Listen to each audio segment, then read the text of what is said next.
তাকওয়ার ব্যাপারে আল্লাহ তাআলা বলেন, ইয়া আইয়ুহাল্লাযীনা আমানুত্তাকুল্লাহ, ও হে ঈমানদারগণ, আল্লাহকে ভয় করার মতো ভয় করো, হাক্কা তুকাতিহি, আল্লাহকে ভয় করার মতো ভয় করো। আল্লাহকে ভয় করার মতো ভয় করতে হবে, যেই ভয় আমাকে 5 ওয়াক্ত সালাতের দিকে নিয়ে আসতে পারে, যেই ভয় আমাকে হারাম ভক্ষণ করা থেকে দূরে রাখে, যেই ভয় আমাকে সকল অশ্লীলতা বেহায়াপনা থেকে দূরে রাখে। মানে পরিপূর্ণভাবে আল্লাহকে ভয় করতে হবে, হাক্কা তুকাতিহি ওয়ালা তামুতুন্না ইল্লা ওয়া আনতুম মুসলিমুন, এবং তোমরা মুসলিম না হয়ে মৃত্যুবরণ করো না। তাহলে আমাকে মুসলিম হয়ে মৃত্যুবরণ করতে হবে। মুসলিম কি? পরিপূর্ণভাবে ইসলামে প্রবেশ করা। আল্লাহ তাআলা বলেন, ইয়া আইয়ুহাল্লাযীনা আমানু দুখুলু ফিস-সিলমি কাফা, ও হে ঈমানদারগণ, ইসলামে পরিপূর্ণভাবে প্রবেশ করো। তাহলে ইসলামে পরিপূর্ণভাবে যদি আপনি প্রবেশ করেন, মুসলিম হইলেন।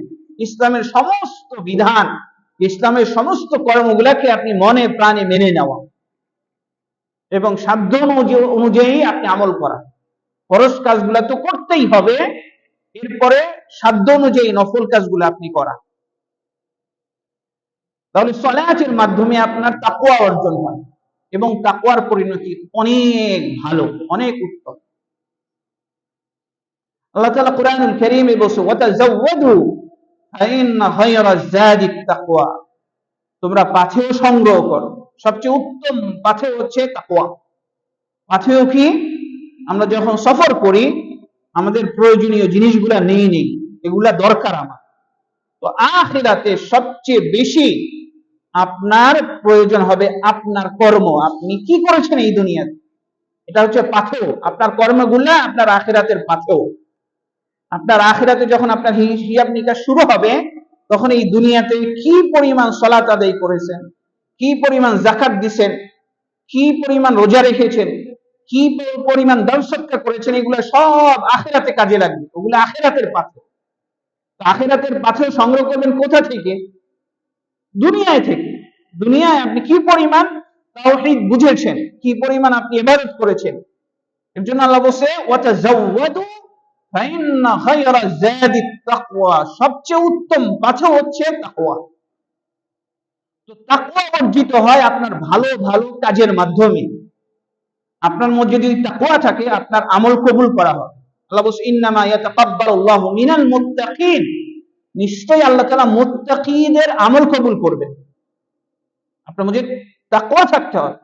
আপনার মধ্যে যদি আল্লাহর ভয় থাকে, তাকওয়া থাকে, তাহলে আপনি কোরআন পড়ে হিদায়াত পাবেন। আল্লাহ বলেছে, যালিকাল কিতাবু লা রাইবা ফীহি হুদাল লিল মুত্তাকিন, যে এই কোরআন এমন এক গ্রন্থের মধ্যে কোনো সন্দেহ নেই, মুত্তাকিদের জন্য এই কোরআন হেদায়েতের বাণী। মুত্তাকি, যাদের মনে আল্লাহর ভয় আছে। তাকওয়ার মাধ্যমে আপনার মর্যাদা নির্ণয় করা হবে, নির্ধারণ করা হবে। আল্লাহ বলেছেন, ইন্না আকরামাকুম ইনদাল্লাহি আতকাকুম, যে তোমাদের মধ্যে আল্লাহ তাআলার কাছে সবচেয়ে বেশি সম্মানিত হচ্ছে যার মধ্যে তাকওয়া আছে, আল্লাহর ভয় আছে। আপনার মধ্যে যেই পরিমাণ তাকওয়া, আপনি সেই পরিমাণ আল্লাহর কাছে সম্মানিত হবে। আপনার টাকা পয়সা, ধন দৌলত এগুলা না, বরং কি পরিমাণ আল্লাহ ভীতি আপনার কলবের মধ্যে আছে, এটাই হচ্ছে সবচেয়ে মূল বিষয়। এর জন্য আল্লাহ তাআলা বলেছে, ইয়া আইয়ুহাল্লাযীনা আমানু, ও হে ঈমানদারগণ, আল্লাহ তাআলাকে ভয় করো এবং ভালো কথা বলো। ওয়াকুলু কাওলান সাদীদা, ভালো কথা বলো। তাহলে আমি যদি আল্লাহ তাআলাকে ভয় করি, ভালো কথা বলি, তাহলে কি হবে? ইউসলিহ লাকুম আ'মালাকুম, তাহলে আল্লাহ তোমাদের কর্মসমূহ সংশোধন করে দিবেন। ইউসলিহ লাকুম আ'মালাকুম ওয়া ইয়াগফির লাকুম যুনুবাকুম, এবং তোমাদের পাপসমূহ মোচন করে দিবেন, গুনাহসমূহ মাফ করে দিবেন। আল্লাহ বলেছে, ওয়া মান ইউতি'ইল্লাহ ওয়া রাসূলাহু ফাকাদ ফাযা ফাওজান আযীমা, যে ব্যক্তি আল্লাহ এবং তার রাসূলের আনুগত্য করলো, সে সবচেয়ে বড় সফল কাম। তাহলে তাকওয়া সবচেয়ে দামি জিনিস। আল্লাহ তাআলা কোরআনুল কারীমে বলেছেন, ওয়া মান ইয়াত্তাকিল্লাহা ইয়াজআল লাহু মাখরাজা, যে ব্যক্তি আল্লাহকে ভয় করবে আল্লাহ তাআলা সকল রাস্তা তার জন্য খুলে দিবেন, কল্যাণের রাস্তা খুলে দিবেন, বিপদ আপদ থেকে উদ্ধারের রাস্তা খুলে দিবেন, সকল রাস্তা আল্লাহ খুলে দিবেন। আল্লাহ বলছে ওয়ামান ইয়াত্তাকিল্লাহা ইয়াজআল লাহু মিন আমরিহি ইউসরা, যে ব্যক্তি আল্লাহকে পরিপূর্ণভাবে ভয় করবে আল্লাহ তার সমস্ত কর্ম সহজ করে দিবেন। ইয়াজআল লাহু মিন আমরিহি ইউসরা। ওয়ামান ইয়াত্তাকিল্লাহ, যে ব্যক্তি আল্লাহ তাআলাকে ভয় করবে ইউকাফির আনহু সাইয়্যাতি, এবং আল্লাহ তাআলা তার গুনাহসমূহ মোচন করে দিবেন। ইউকাফির আনহু সাইয়্যাতি, এবং আল্লাহ তাআলা বলেন ওয়ারযুকহু মিন হাইসু লা ইয়াহতাসিব, এমন এক স্থান থেকে রিজিকের ব্যবস্থা করে দিবেন সে কখনো কল্পনাই করে নাই।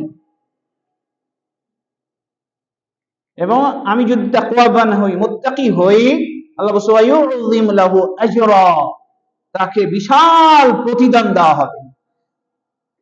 আর এই সামনে রমজান মাস যেটা আসতেছে সেটা হচ্ছে তাকওয়ার মাস। রমজান মাস হচ্ছে তাকওয়ার মাস। শাবান মাস চলতেছে এখন, তাই না? শাবান মাস এই আল্লাহ রাসূল রমজানের প্রস্তুতি নিতেন। তো আমরা মুসলিম হিসাবে আমাদের আদর্শ হচ্ছে আল্লাহ রাসূল সাল্লাল্লাহু আলাইহি ওয়াসাল্লাম এই শাবান হচ্ছে রমজান মাসের প্রস্তুতি নেওয়া।